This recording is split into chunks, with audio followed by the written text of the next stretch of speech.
I survived cancer after wife and daughter abandoned me. Years later they returned to seize my home, but I exposed their lies and fought back. Years later, they came back to take over my house, but let's start from the beginning. Initially, I received a diagnosis of advanced Hodgkin's lymphoma, which was surprising. I had always led an active lifestyle, maintained a healthy diet, and consistently attended my annual doctor's appointments. The oncologist explained that the precise reasons behind the cancer remained unclear. Despite the slim chance of survival with rigorous chemotherapy, I was determined to fight for my life. After receiving my diagnosis, I sat down with my wife of 15 years, Desi, and our teenage daughter Luna, to break the news to them. Understandably, they were devastated, but I reassured them that I would do my utmost to combat the disease. However, I couldn't help but worry about how this would affect our family dynamics. The doctor had warned me that the chemotherapy would be debilitating, and he mentioned that many marriages don't survive such treatments.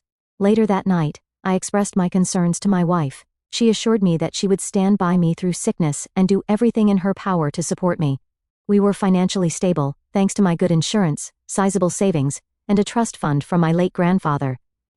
Our house was fully paid off, and I had set aside money for Luna's college education, in case anything happened to me. A week later, I started chemotherapy, and it was incredibly taxing. I returned home feeling utterly drained, as if I had been hit by a freight train. I could barely manage to feed myself, let alone perform basic tasks like bathing or walking. My wife and daughter stepped up to help me, taking care of meals, housework, driving me to chemo appointments, and ensuring my prescriptions were filled. I tried not to burden them too much, and did what I could when I had the energy. This went on for 2 grueling months. However, I began to notice signs of agitation from my wife and daughter. There was a growing reluctance whenever I asked for their assistance. Even my daughter stopped responding when I requested something as simple as a glass of water or help getting some fresh air. Things reached a breaking point when I had an early chemo appointment one day. I realized I was running late, and my wife had not yet come down from her room. I called up to check on her, and she merely suggested I take an Uber to the hospital because she was tired. I was shocked by her response, but not knowing what else to do, I called for an Uber and also contacted the hospital to request assistance, as my wife wouldn't be there to support me. Fortunately, my Uber driver was incredibly kind and ensured I safely reached the hospital. She even offered to drive me back home after my treatment. I was grateful, but it was disheartening to rely on the kindness of strangers. When I returned home that day, the situation had taken a troubling turn. After a few hours of rest, I mustered the courage to confront my wife and daughter about their recent behavior. I had noticed a distinct chill in their demeanor lately, and it was becoming increasingly difficult to ignore. I asked them if they felt like I had become a burden on them. My wife, with a heavy sigh, admitted that they were feeling overwhelmed. My daughter timidly admitted she hadn't expected me to be so needy and demanding during my illness. I decided it was time to discuss possible solutions. I suggested hiring a nurse who would come in a few days a week to assist me with daily tasks and take me to my chemotherapy sessions to make things easier, anticipating days when I'd be too weak to walk or even talk. I ordered a wheelchair. To my relief, they agreed to this proposal. I contacted the hospital for recommendations, and they sent me a nurse who was both sweet and stern. She made sure I never missed a chemo appointment, ensured I received my medication on time, and even crafted a comprehensive care plan that included healthy meals. Everything seemed to be improving, as the doctors were pleased with my progress. However, despite my efforts to ease their burden, my wife and daughter still didn't seem content. My wife, in particular, began feeling as though the nurse was replacing her. I suggested that if she was willing to take on the responsibilities of taking me to chemo, filling prescriptions, and ensuring I ate and took my medication on time, we could part ways with the nurse. The only reason I had a nurse was that I had become too much for my wife to handle, and she reluctantly agreed to this compromise. She asked if we could find a male nurse instead, but I explained that there were none on the hospital's recommended list. The nurse we had was chosen for her experience with cancer patients and her understanding of my specific needs. She was meticulous, attentive, and highly respectful toward both my wife and daughter. I made it clear that the only way the nurse would be replaced was if my wife and daughter were willing to shoulder her responsibilities. My wife was not pleased with this proposal, and retorted that I should do more for myself instead of making my condition everyone else's problem. I tried to reason with her, explaining that there were days when I could barely lift my head, let alone stand up. The chemotherapy had taken a severe toll on my body. In a fit of rage, she stormed upstairs and began slamming doors. I chose to ignore her tantrum, realizing that her negativity would only hinder my recovery. My main focus remained on my health and well-being. Later that night, I received a call from my mother-in-law, who lived 2 states away. She expressed her displeasure about me bringing another woman into her daughter's house. Technically, the house was in my name, as I had owned it before our marriage, but I decided to take the high road. I politely explained that I needed help, and the level of assistance I required exceeded what her daughter was willing to provide. Thus, I had to bring in a nurse to ease the burden on my family. I emphasized that the nurse's presence would only be temporary, lasting for the duration of my remaining month of chemotherapy, provided the cancer didn't persist or worsen. She didn't seem entirely convinced, but eventually she left me alone, which was all I wanted. For about a week after that conversation, things seemed relatively normal. My treatment continued to progress smoothly. Then, on one fateful day, after returning from a chemotherapy session, I was greeted by a moving truck parked in front of my house. My wife and daughter had packed up all their belongings and informed me that they were going to stay at their mother's place. I was deeply hurt and upset, but exhaustion held me back from expressing my feelings properly. The timing of my wife's departure, right after my chemo sessions when she knew I'd be utterly spent and unable to communicate effectively, felt cruel. In search of some clarity, I turned to my daughter and asked if this was what she truly wanted. After all, she was old enough to make her own decisions. Her response hit me hard. She said she would rather live with her mother because she found it too difficult to live with me. It was a painful moment, watching them leave with tears welling up in my eyes. It was precisely what I had feared when my chemo journey began, feeling unwanted and abandoned. In the midst of my emotional turmoil, my brother stepped in with a solution. He noticed the nurse spending some extra time with me that day, and inquired if I had any family members nearby who could provide support. My brother lived 3 hours away and had 2 young children of his own, but he generously offered to take time off from work to stay with me until I could find a more permanent arrangement. When he arrived, he was furious about what my wife had done, referring to her as selfish and ungrateful. He pointed out that she had never had to work since our marriage, and had always ensured she lacked nothing. My brother's time off from work was limited to a week, but he had another suggestion in mind. His wife's sister, Kara, was going through a painful divorce and needed a safe place to stay temporarily. Her soon-to-be ex-husband had been the breadwinner, leaving her with limited financial resources. Kara was also studying radiology at a nearby university on a scholarship. My home was conveniently closer to the university campus, making it an ideal solution. I would have someone in the house in case of emergencies, and she would have a haven away from her tumultuous soon-to-be ex-husband.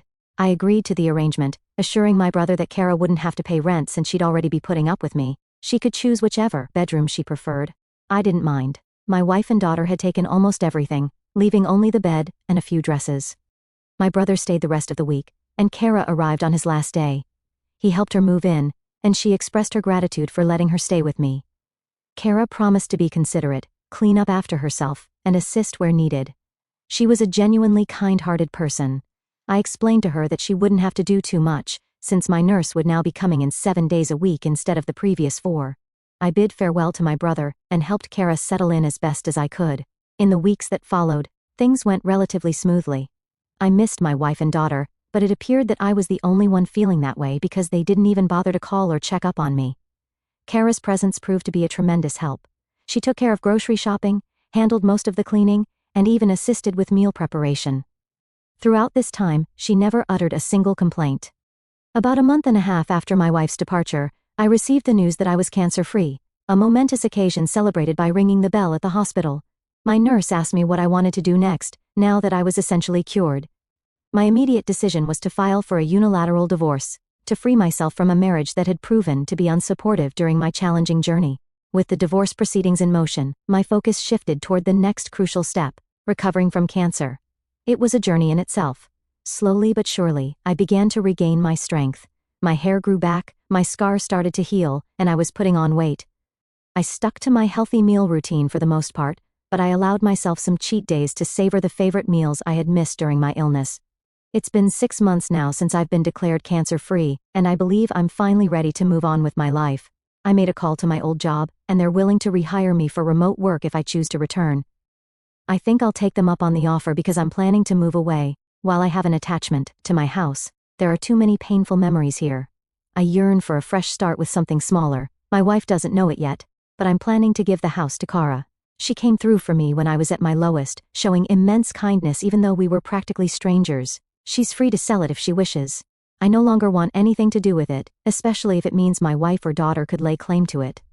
My new place is in a quiet neighborhood in the countryside, and I'm eagerly looking forward to this new beginning. Update 1. Hey, wife and daughter, it's been over a year since my initial diagnosis, and I've settled into my new place and neighborhood nicely.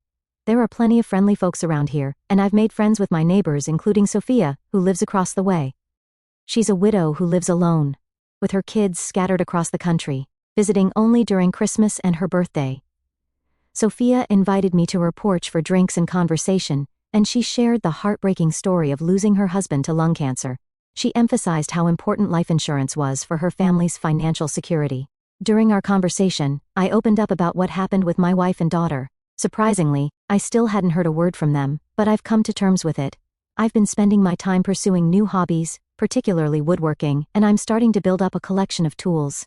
One day, when I returned from the hardware store, Sophia informed me that she had noticed some people hanging around my house. Fortunately, they didn't do anything harmful or steal anything, but they did approach the door, knock a few times, wander around the house, and eventually waited in their car. Sophia considered calling the sheriff's office but decided against it, as she thought they might be family. I asked her to describe them, and her description matched my wife and daughter. I couldn't fathom how they had found my new residence, as only my brother and his wife knew my current address. It left me wondering why they were looking for me after leaving almost a year ago. Without looking back, Sophia had assured me that if they returned, I shouldn't come out, and she would handle the situation. Frankly, I had no desire to interact with them after they abandoned me when I was at my lowest point. Later that night, I called my brother, who informed me that my wife and daughter had been harassing Kara and her roommate at my old house. Fortunately, Kara had documented proof that the house was now in her name, and she had explained that she had bought it from me, a smart move on her part. I felt bad that Kara had to go through this ordeal because of my family, so I called her directly to apologize. Hopefully, the next time they come around, I can resolve the situation for good. As for my wife, I'm not sure if she's aware of the unilateral divorce. My lawyer sent a copy to her mother's house, but it's possible they mistook it for junk mail. Regardless, I've reached a point where I no longer care. She and I are no more. Update 2: My wife and daughter showed up at the house again, but this time it was earlier in the day while I was working. I heard the knock and decided to check the security cameras, and sure enough, it was them. My ex-wife looked just as I remembered her, but Luna had grown significantly. She was practically a young woman now. I followed the plans Sophia and I had discussed, staying inside but moving closer to the door to hear them better. Sophia, ever the good neighbor, came over to greet them and introduced herself. My wife asked if she knew a man named Charlie who used to live there. Sophia sounded just as baffled as I was, and questioned her use to my wife explained that her husband, not ex-husband, had lived in the house before his recent untimely death, following an extended hospital stay. My jaw hit the floor at this revelation because, to my knowledge, there was no record of my death anywhere, especially not at the hospital where I underwent treatment. My wife went on to claim that they were the next of kin, implying that the home was rightfully theirs. Sophia informed them that someone named Charlie did live there for a while but clarified that he was divorced. She also shared that, during our time as neighbors, I had informed her that my wife had left me, and I had filed for a unilateral divorce. Sophia added that, as far as she knew, I intended to bequeath all my assets to charity, since I had no other family besides my brother. This was why she found it strange to see two women snooping around my house. The conversation fell into an uncomfortable silence before Sophia inquired if they had a death certificate or will. They replied in the negative. Sophia explained that once they had those documents, they could take them to the county's record office. If they were indeed the rightful owners of the property, they could then get the deed in their name. My wife did not take kindly to this suggestion. She asked Sophia who she thought she was, and started screaming, asserting that Sophia had no authority to interfere in her affairs, being nosy, and demanded that she mind her own business. I felt a deep sense of embarrassment. The people in this neighborhood had been nothing but kind to me, and here my ex-wife was, making a scene and disturbing their peace. Part of me wanted to go out there and give her a piece of my mind, but I chose to stick with our plan. Sophia, bless her heart, apologized to them and explained that she was merely trying to be helpful. She returned to her own home, and shortly after, my ex-wife and daughter left. After finishing work, I went over to Sophia's place to apologize. She brushed it off, mentioning that while she found my wife's behavior repulsive, she also found the outburst somewhat amusing. I wished I could agree with her, but I knew my wife could be hot-tempered when upset. If she ever returned, I was determined to confront her and ask her to leave me in peace. She came back again yesterday. I was sitting in my home office when I heard a loud crash. Rushing out to the living room, I found my front windows smashed, and people were outside screaming. I thought there might be a maniac on the loose, and it turns out I wasn't entirely wrong. It was my ex-wife. She had smashed my window, and my neighbors were out there trying to stop her. Apparently she had been causing a ruckus for a while. but I hadn't heard it because I had my noise-canceling headphones on while doing some quiet work. Frankly, I wouldn't have hurt her even if I hadn't passed the mic for a break. When I got outside, 2 of my elderly neighbors were doing their best to restrain my ex from causing more damage. Both she and Luna were holding bats, and they had already broken a few of my potted plants. I grabbed her by the arm and asked if she had lost her darn marbles. Needless to say, she was shocked to see me. Or rather, shocked to see me alive. I told both her and my daughter to get off my property before I called the cops. Unbeknownst to me, my neighbors had already placed the call. She seemed hurt by my words, and asked why I hadn't contacted her after I got better. She insisted that she and Luna would have come back. I told her that when we got married, we made vows to stand by each other in sickness and health, and she broke those vows. I wanted nothing to do with her anymore. She's no longer my wife. I sent the divorce papers months ago. I asked her again to leave. Then she asked about our daughter, and mentioned that she's going to college next year, and she can't afford the tuition on her own. I replied, "Your daughter was fine with abandoning me too, and I'm ready to give up all my parental rights to you. You should have thought of that before you abandoned me. I don't want anything to do with either of you."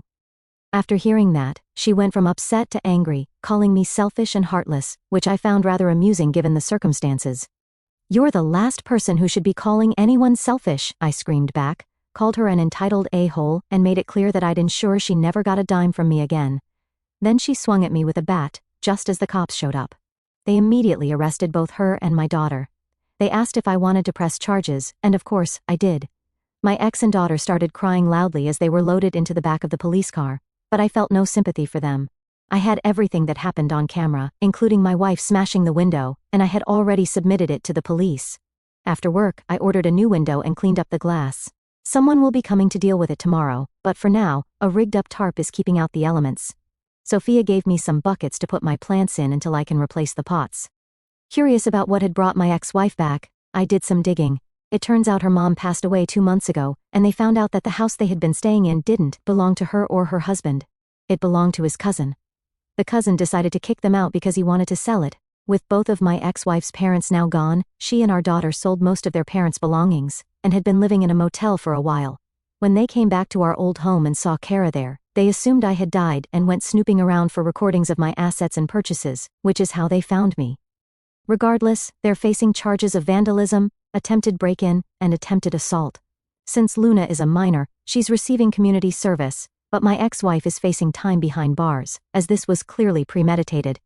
I'm considering obtaining a restraining order as well. At least for now, I won't have to worry about her for a good long while. Update 6 months had passed since my wife, Desi, and daughter, Luna, abruptly left me when I was battling Hodgkin's lymphoma. My health had improved significantly, and I was beginning to find a new rhythm to my life, filled with a newfound appreciation for the quieter moments. Just when I thought tranquility had settled in, a startling revelation shattered it all. It began with an unexpected visit from a lawyer, someone I had never met before. He introduced himself as representing Desi and Luna, and handed me a stack of documents. As I skimmed through them, my heart sank. They were filing a legal claim against me, alleging that I had falsified documents to unlawfully transfer the ownership of our house solely to my name during my illness. The accusations were ludicrous and baseless. The house was indeed in my name, a fact from before our marriage, which Desi was well aware of. However, they claimed that modifications were made to our home's deed that excluded them from any ownership or inheritance rights, supposedly done during the time of my chemotherapy. Furious and confused, I contacted my lawyer to discuss these allegations. It turned out, upon further investigation, that someone had indeed attempted to forge documents to make it appear as though I had initiated changes to the deed during my illness. The forgeries were clumsy, but the intent was clear. They were trying to frame me for their own benefit. The timing of their claim was particularly suspicious. It coincided with the news of my recovery, which had improved my prognosis dramatically. It seemed they hoped to leverage my initial poor health prognosis for sympathy in court, to push through their fraudulent claim. I was devastated but resolute in fighting back. My lawyer quickly gathered all necessary documents and evidence, proving the ownership history of the house and the authenticity of the original deeds. We also prepared to countersue for defamation and the emotional stress their actions had caused. The court date arrived, and the tension in the air was palpable. Desi and Luna were there, looking defiant yet visibly nervous. As the proceedings began, it was clear that their case was weak. The evidence of their forgery was undeniable, presented meticulously by my legal team. The judge was stern, questioning them on their motives and the discrepancies in their story. Halfway through, Luna, overwhelmed by the pressure, broke down and confessed. She admitted that it was Desi's idea to forge the documents, driven by desperation after they had financially bottomed out. Desi tried to interject, but the damage was done. The courtroom was in shock, and the judge ordered a recess. After the recess, their lawyer withdrew from the case, citing ethical concerns. Desi and Luna were now without representation, their plot unraveling fast. The judge dismissed their claims against me and proceeded to deliberate on the countersuit. In the end, the court ruled in my favor, not only dismissing the fraudulent claim but also awarding me damages for the ordeal they put me through. Desi and Luna were also ordered to pay restitution for the legal expenses incurred. As they left the courtroom, Desi avoided my gaze, but Luna lingered. She approached me, tears in her eyes, apologizing for everything. It was a moment of raw emotional honesty. She admitted being manipulated by her mother and expressed regret for the pain they had caused. Despite the chaos they brought into my life, seeing Luna's genuine remorse stirred feelings of pity rather than anger.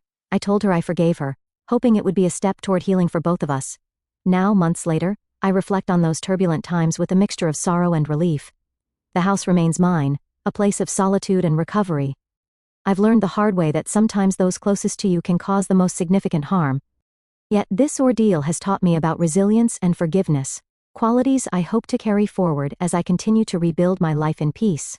Update 4. Since the court ruling, life had settled into a rhythm of quiet recovery and reflection. My health continued to improve, and I felt stronger each day, both physically and emotionally. The legal victory brought a sense of closure, but it also left a lingering bitterness toward Desi, and a sadness for Luna, whom I believed was caught up in her mother's schemes. The house, now unequivocally mine, began to feel more like a sanctuary than ever before. I spent my days restoring parts of the garden and my evenings reading or listening to music, enjoying the tranquility that had been so rare in recent years. Yet, amidst this newfound peace, I couldn't shake the feeling of isolation. The betrayal had left a deep scar, making the idea of trust seem more daunting than ever. One late afternoon, as I was pruning some overgrown bushes, I noticed a car I didn't recognize slowly driving past my house. It paused briefly before driving off. This happened a few more times over the next week. My initial thought was perhaps they were just lost tourists, but the recurrence made me uneasy. Then, one quiet Saturday, as I was sipping coffee on my porch, the same car stopped directly in front of my house. A woman around my age stepped out and hesitantly walked up to my gate. She introduced herself as Elise, a private investigator hired by someone who claimed to have a stake in the property. My heart sank. Just when I thought the disputes were over, a new challenge appeared. Elise was professional and straightforward. She explained that she had been hired by a distant relative of mine, someone who believed they had inherited rights to the house based on an old family will. This was a shock. I knew my family tree well, and there was no one who would have a legitimate claim unless there was an unknown will from my late grandfather, something that seemed highly unlikely. Elise requested permission to review any documents I had about the property and the family will.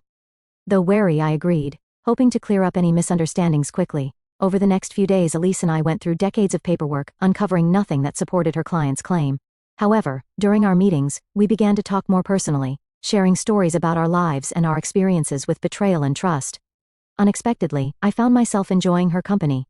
Her presence brought a new energy into the house, and for the first time in a long while, I looked forward to someone's visits. It was a slow and natural progression from professional meetings to coffee chats that lingered into the afternoons.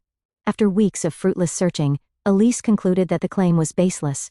She was convinced that her client had been misled by false information. She promised to settle the matter and advised them to drop the case. With that resolved, I felt a massive relief, but it also meant that Elise would no longer have a reason to visit. On what we both assumed would be her last visit, I mustered the courage to ask if she would like to continue seeing each other, not as a professional engagement but personally. To my delight, she smiled and agreed, confessing that she had hoped for the same. As our relationship blossomed, so did my connection to life outside my garden walls. Elise introduced me to new experiences, and, importantly, taught me that trust could be rebuilt even from the ruins of the past. Today, as I reflect on this journey, I am thankful for the unexpected paths life has taken me on. The betrayal by Desi and Luna was a painful chapter, but it led me to a place of growth and new beginnings. Elise and I are planning a trip together next month, a step toward building a future that, not so long ago, I couldn't have imagined possible.